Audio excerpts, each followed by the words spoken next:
तुमच्या चॅनलवर आपलं स्वागत आणि खूप खूप शुभेच्छा सर. तुम्ही निवडून आले सर. तर किती मतांनी निवडून आले सर त्याच्याबद्दल पूर्ण माहिती द्या.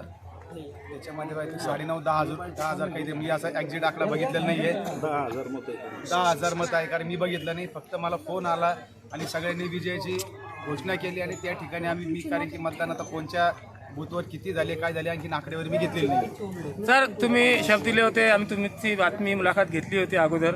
तुम्ही म्हटले होते की जे काही समस्या आहे, मोठी समस्या आहे, त्याचं तुम्ही निवडून आल्यावर सर्वप्रथम त्याचं निवारण करणार. कसं निवारण करणार? मी आपल्याला शब्द दिला होता की 24 तास जनतेमध्ये राहणारा माणूस आहे आणि ज्या ज्या ठिकाणी शासनाच्या योजना असेल, ज्या ज्या समस्या मतदारसंघाच्या असतील, बहिणीच्या असतील, ज्या ज्या समस्या असेल त्या ठिकाणी आपण शासनाच्या माध्यमातून जे जे काम या कृत्रिम गटामध्ये करता येईल ते काम आपण करण्यासाठी 100% प्रयत्न करणार आहोत. सर आपले किती उमेदवार निवडून आले सर?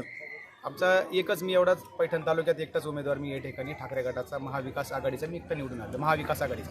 सर बिडकीनचे जनतेचा तुम्ही आभार कसा प्रकट करणार? मी खरोखर बिडकीन गावाचे मतदार राजांचे एवढे मनापासून आभार मानाल की ह्या ठिकाणी खूप मला पाडण्यासाठी, माझं डिपॉझिट जप्त करण्यासाठी ह्या ठिकाणी सर्वांनी ज्याची त्याची पद्धतीने ताकद या ठिकाणी सत्ताधाऱ्यांनी लावली होती. पण खरोखर या ठिकाणी आम्ही कोणतीही सभा घेतली नाही, कोणतीही रॅली या ठिकाणी घेतली नाही. त्या ठिकाणी माझ्या मतदार राजांनी मला त्या ठिकाणी ताडलं आणि मला त्या ठिकाणी भरघोस मतांनी निवडून दिलं. त्याबद्दल मी मतदार राजाचे कायमस्वरूपी आभारी राहील. सर चंद्रकांत हिरे सर आणि जे अंबादास दानवे सरांनी तुमच्यावर भरोसा ठेवला आणि तुम्हाला तिकीट दिलं, तुम्ही निवडून आले, कसा आभार प्रकट केला? खरोखर पक्षाने माझ्यावरती एक विश्वास दाखवला व मला त्या ठिकाणी उमेदवारी दिली. खरोखर मी पक्षाचे वरिष्ठ नेत्यांचे मी मनापासून त्या ठिकाणी आभार मानतो. सर उमेदवारांचं नाव आणि आपलं नाव सांगा. मनोज नंदकिशोर पेरे.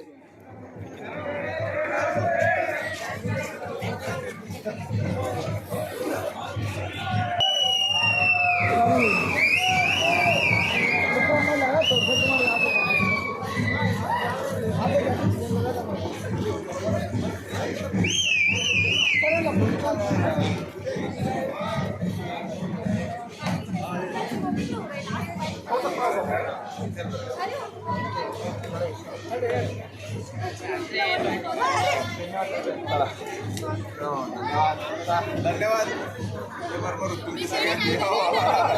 उद्या घेऊन येतो मी आता गडबडीत. रस्ता